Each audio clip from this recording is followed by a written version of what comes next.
Pois bem, meus amigos, o sapo cachaceiro que desgoverna este país pegou no microfone novamente. E vocês já sabem o que acontece, né? Dessa vez, ele resolveu avacalhar os gamers que fizeram o L com força na eleição de 2022. A gente fica muito triste. Tá, eu tô rindo, mas é com respeito. Temos também no vídeo de hoje o blogueiro lulista Reinaldo Azevedo tendo um ataque de pelanca ao vivo e dizendo que a velha mídia agora é bolsonarista. Essa é a tese do blogueiro que agora vive pendurado ali na estrelinha do PT. Mas que a mídia tá diferente, a gente não pode negar. Até a Eliane Canhotede resolveu apontar seus canhões para os magnânimos e teve até evento na USP para avacalhar o STF. Essa nem eu acreditei, mas vou mostrar para vocês. Inclusive, os magnânimos e os seus aliados já admitem que sim, haverá impeachment em 2027. Parece que o jogo virou. Eu vou mostrar todos os detalhes dessas tretas para vocês no vídeo de hoje, então se já gostou das pautas, me ajude a espalhar essas informações, curte, comenta, compartilha bastante o link desse vídeo nas suas redes sociais, grupos de Face, de Zap, dá uma verificada na tua inscrição, vê se ela continua ativa aqui no canal, e se não for inscrito, se inscreve e dá essa moralzinha pra mim. E a gente começa com o sapo cachaceiro avacalhando os gamers. Eu sei que vocês não gostam da voz dele, mas é que esse vídeo, ele vai virar um clássico da política brasileira. É bem rapidinho, tem só 42 segundos, então escuta a baboseira. Quanto será de cachaça que o Lula teve que tomar para falar isso aqui? É game ensinando a molecada a matar. E cada vez muito mais morte do que na Segunda Guerra Mundial. É só pegar o jogo com essa molecada. É o meu filho, é o filho de cada um de vocês. É o meu neto, é os netos de cada um de vocês. Pode ser que tenha uma raríssima exceção que não faça isso. Mas eu duvido que tenha um moleque de 8 anos, de 9 anos, de 10 anos, de 12 anos, que não esteja habituado a passar grande parte do tempo jogando essas porcarias. E jogando mais, hoje a molecada joga. Então tá aí, né? Lula avacalhando os gamers. Só pra lembrar essa foto icônica, escreveram até livrinho, ó. Os gamers fazendo L com o Lula e o Lula fala um negócio desses. Agora, quando é algum oprimido da sociedade que rouba o celular do trabalhador, aí é pra tomar uma cervejinha. O problema mesmo é jogar videogame. Ah, jogar videogame é terrível. E, inclusive, eles estavam aí querendo aumentar o imposto, pegou mal demais, Nicolas fez mais um vídeo, pegou muito mal, voltaram atrás e agora estão dizendo que era fake news o aumento de impostos, mas sim, teria aumento de impostos para os gamers se não fosse a direita a fazer gritaria nas redes sociais. Então fica a lição aí para todos que dizem que Lula e Bolsonaro são a mesma coisa porque não gostam nem do Lula e nem do Bolsonaro. Bom, o Bolsonaro baixa impostos e quer um Estado menor. O Lula aumenta impostos e quer um Estado maior. Essa é a diferença básica, só para falar só uma, né? Básica entre os dois. E a manifestação de domingo continua reverberando na rede social e aí nos grandes veículos de mídia. A Veja publicou na coluna Radar do Robson Bonin um artigo que eu acho interessante. Vamos ver se vocês me ajudam a descobrir quem foram os alecrins dourados que disseram esta pérola. Diz a manchete: o impacto do ato bolsonarista no futuro de Jair Bolsonaro na prisão. Críticas a ministros. Eu gosto sempre de pontuar que vejam a mudança na mídia. Mudou sim, antes era ataques, atos antidemocráticos, agora virou críticas a ministros. Olha que momento estamos vivendo em 2026. Então, críticas a ministros do Supremo foram vistas como fator que pode dificultar a saída do ex-presidente do complexo penitenciário da Papuda. Aí aquele fala que ouviu aliados do ex-presidente Jair Bolsonaro e que o vem mais distante da prisão domiciliar depois do ato realizado pela direita neste domingo em todo o país. Então, na opinião de correligionários do ex-presidente, a manifestação, que contou com a presença do senador e pré-candidato à presidência Flávio Bolsonaro, não mostrou a unidade necessária, ponto de interrogação, né, das candidaturas deste espectro político, mas estava lá o Zema, o Caiado, o Flávio, todos eles ali no mesmo carro, mas não tinha unidade. Faltou quem? Até o Malafaia estava lá, depois o Malafaia saiu falando besteira, mas até o Malafaia estava lá, né, mas não mostrou unidade, segundo esses correligionários que eu gostaria de saber quem são, das candidaturas do espectro político, e serviu apenas para municiar alguns dos principais nomes. É do Nicolas que eles estão falando aqui, né? Não é impressão minha. Já comenta aqui que eu quero saber a opinião de vocês. Municiar alguns dos principais nomes do bolsonarismo com materiais que devem ser usados como cortes para a internet na eleição deste ano. Nossa, eles odeiam os cortes da internet. Eu acho que é inveja, no fundo. Enquanto isso, as críticas aos ministros Alexandre de Moraes e Dias Toffoli, do STF, distanciaram ainda mais o Bolsonaro da prisão domiciliar. Não, pera aí um pouquinho, deixa eu ver se eu entendi. Então, se criticar o STF, eles não soltam Bolsonaro. Só comprova, mais uma vez, a tese de que nós não estamos em um Estado de Direito. Porque no Estado de Direito, o que vale é a lei, e não se critica ou não o juiz.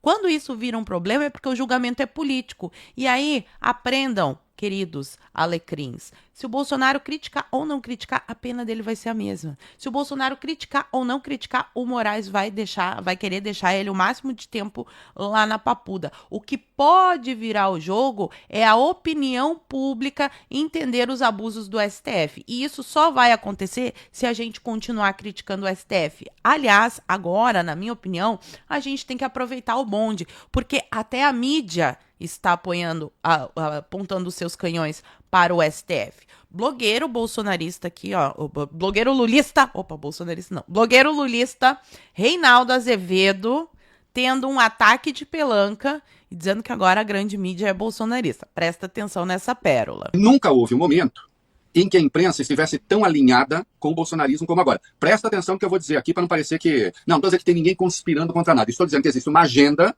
na imprensa brasileira, universal quase na imprensa brasileira, de crítica ao Supremo, alinhada com o Bolsonaro. De novo aqui, só para pontuar. Crítica ao Supremo. Eles pararam de usar ataques. Então, tá liberado criticar o Supremo, pelo que eu entendi. A não ser que a gente comece a receber de novo a visita da Polícia Federal, o sistema tá deixando a gente criticar, porque não estão chamando de ataques e manifestações antidemocráticas. Nem mesmo o Reinaldo Azevedo, que é mais lulista que o próprio Lula. Bolsonarismo, que é crítico ao Supremo. Tanto é que o bolsonarismo apanhou, nós vamos ver em seguida.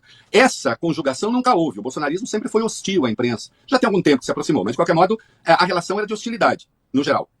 Agora não, agora é de identidade, ainda que por razões distintas. Né? O fato de ser por razão distinta não quer dizer que não haja esse alinhamento. Isso tem um nome técnico em política, chama-se aliado objetivo. O aliado objetivo não é um aliado subjetivo, não é uma aliança de sujeitos, é uma aliança de objetos.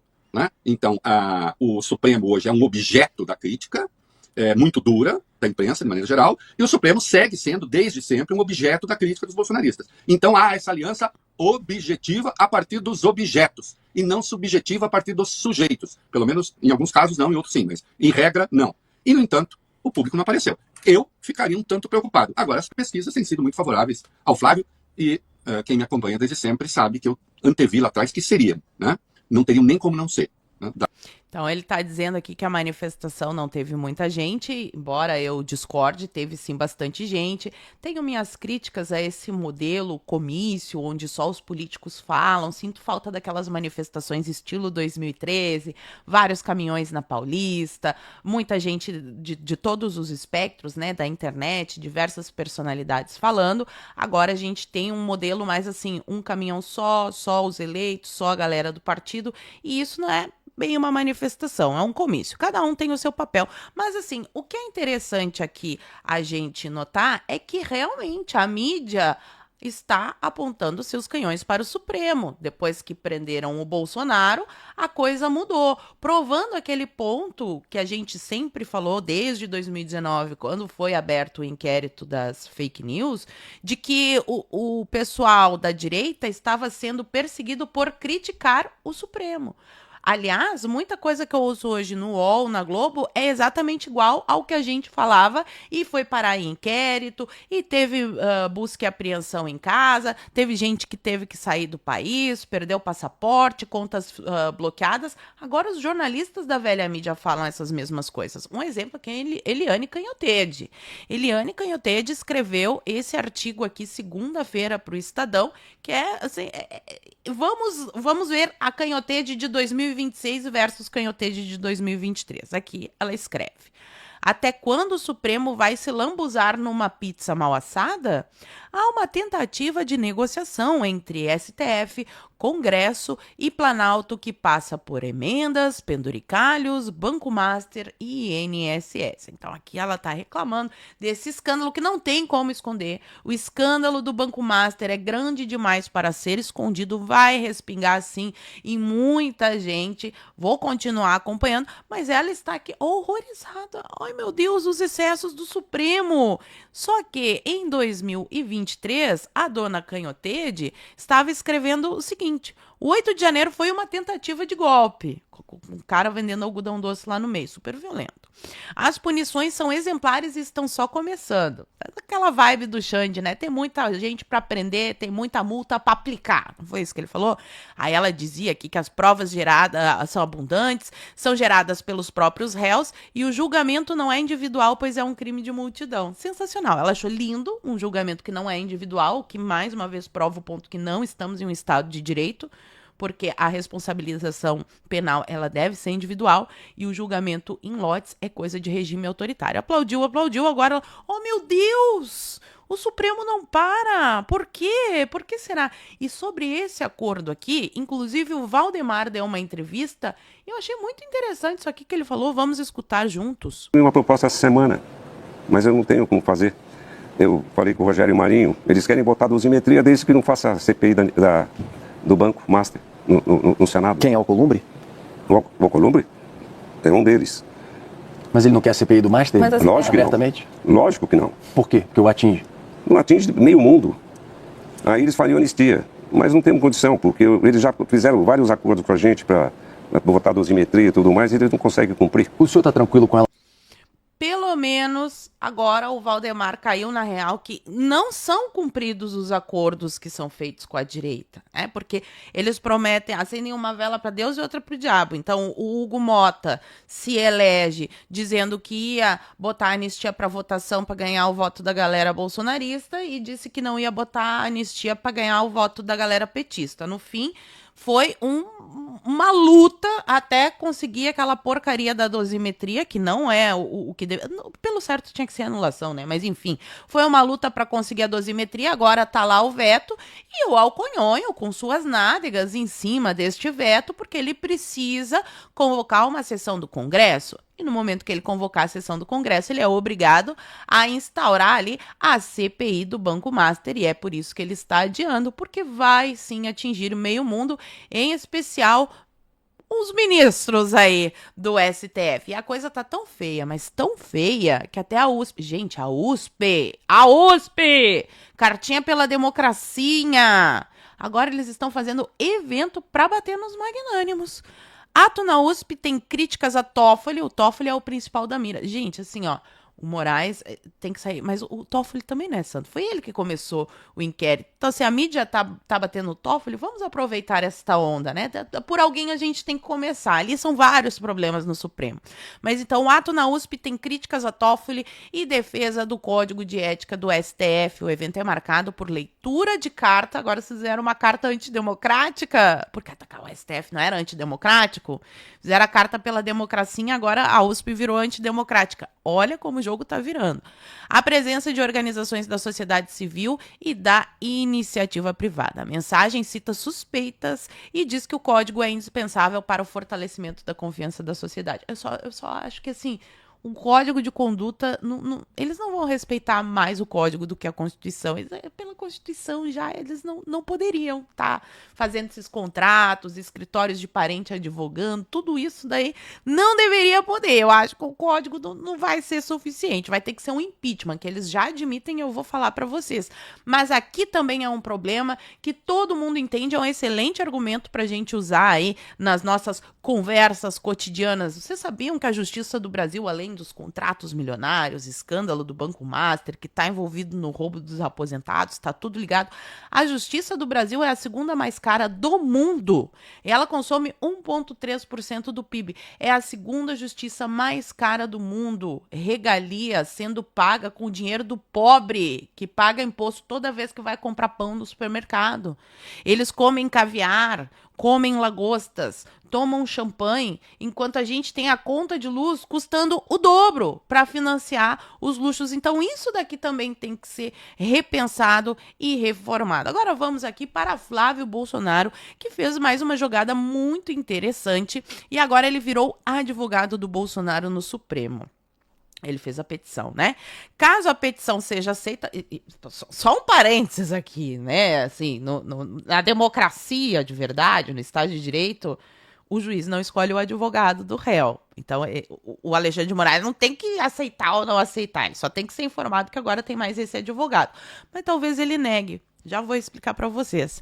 Então, caso a petição seja aceita pelo STF, o Flávio Bolsonaro terá mais liberdade para visitar o pai na Papudinha. Então, obviamente, o Flávio Bolsonaro está dizendo que quer conhecer melhor, para usar argumentos, para tentar tirar o pai da Papudinha, mas a gente sabe que também isso dará um acesso livre a Flávio Bolsonaro. Vale lembrar aqui que enquanto o Lula esteve preso, quem fez isso aqui foi o Haddad e até a Janja, que nem advogada entrou lá para visitar. Ela mesma fala isso num podcast, se eu não me engano, é do UOL. A Janja mesma admite que uma vez entrou disfarçada de advogada. E a cara de pau da esquerda não tem limite, então a dona Érica Houston agora está acionando o TSE e dizendo que a manifestação de domingo foi propaganda antecipada. O desfile de carnaval do Lula sendo transmitido na Globo, tudo que é lugar, não foi. Agora, a manifestação, que não foi transmitida em nenhuma grande emissora, muito menos foi no horário nobre, essa daí é propaganda antecipada. Flávio Bolsonaro não falou o número, não pediu voto, não teve jingle de campanha. O problema é sempre o Flávio. É por isso que os nossos parlamentares têm que ser atuantes, assim como os parlamentares do PSOL. Tem que ficar dando trabalho, porque na esquerda eles ficam fazendo isso o tempo todo. E tem mudança aí, vamos ficar atentos ao TSE, já que estamos falando dele. O TSE vai julgar mudanças na norma da propaganda eleitoral. Ministros veem necessidade de blindar o sistema eleitoral. Não vai poder falar da urna. Já não pode, né? Já não pode. Em ano de tensão política, defendem regras mais rígidas para ataques às urnas. O que seria um ataque à urna? Eu tenho que pegar um porrete, bater na urna, chutar a urna, cuspir na urna é ataque? Ou criticar e desconfiar? Agora, na democracia é considerado ataque. Perguntinha retórica, né, meu amor? Mas o que eles querem fazer é o seguinte, ó. Entre as alterações a serem analisadas está o endurecimento de regras contra ataques ao sistema eleitoral. Caso haja publicação, seja de candidato ou de cidadão comum, que ataque o sistema eletrônico, o sacrossanto sistema eletrônico, não pode criticar, não pode desconfiar, assim, é Deus no céu e o sistema eletrônico na terra, ou que promova atos antidemocráticos. Seja lá o que isso quer dizer. Já falei para vocês que tem um livro sensacional, Caminho da Servidão, que explica por que as ditaduras gostam tanto desses termos vagos. Isso aqui é literalmente coisa de governo autoritário.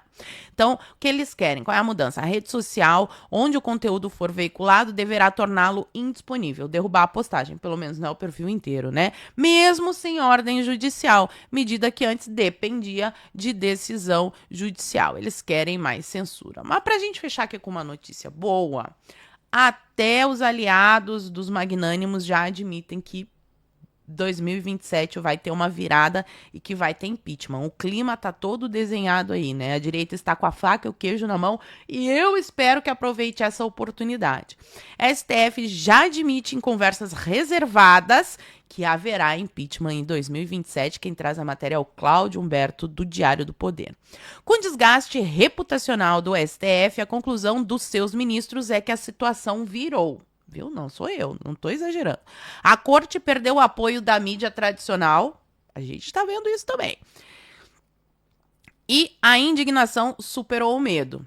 Após o escândalo de envolvimento de 2 dos ministros com o Banco Master, a maioria do STF, olha isso que é sério, avalia em conversas reservadas que em 2027 processos de impeachment de ministros do STF serão inevitáveis. A maioria dos ministros está dizendo isso. Seja qual for o vencedor nas presidenciais e ainda que a direita não controle o Senado. Olha, que a coisa tá feia mesmo. Padical, sentenças raivosas, Xande, é contigo isso aqui, ó. Sentenças raivosas contra opositores de Lula desgastaram o STF, mas o Master em avaliação interna pode ter significado padical. É que assim, tocou no assunto roubalheira, a galera costuma se indignar muito mais. Contenção. Para ministros, o impeachment será usado para a contenção do STF com apoio explícito de partidos de centro, direita e setores da esquerda. Sempre falei para vocês que tem uma galera da esquerda aí que também não gosta do Toffoli e nem do Moraes, tá? E nem do Moraes. Então, vai ter apoio, inclusive, de setores da esquerda. A gente tá vendo aí o Alessandro Vieira lá na CPI do crime organizado, quebrando o sigilo dos familiares do Toffoli. Teve a reversão com o Gilmar, mas o Alessandro Vieira é um dos setores da esquerda. Fim da letargia. A maioria via a imprensa sob controle, que a gente viu isso, e é por isso que os bolsonaristas estão contra a velha mídia, porque eles estavam sendo controlados pelo sistema. Continuam sendo, né? Mas é que agora eles foram liberados para falar mal do STF. Mas a letargia cessou após autoritarismo estarrecedor, quem poderia imaginar, apontado pelo Transparência Internacional. E o caso da Unafisco, né? Que foi realmente bem significativo aí. O caso Unafisco e ameaças de retaliação, avaliou o ministro à coluna, deu o motivo que os jornalistas esperavam para se libertar deste vínculo. E agora eu quero saber a tua opinião. O jogo virou mesmo? Tá se criando um caldo aí propício a impeachment do STF? Ou será que até os ministros estão enxergando coisa, a gente tá exagerando? Será que não, que continua tudo igual, que vai piorar? Fala pra mim a tua opinião sincera aqui nos comentários, que eu quero saber. Sempre que eu posto o vídeo, eu fico um bom tempo respondendo os comentários de vocês. Então, logo no início, já dá o like, comenta que eu vou estar online para responder vocês. Muito obrigada por terem assistido ao vídeo até o fim. Fiquem todos com Deus. Um beijo e até a próxima.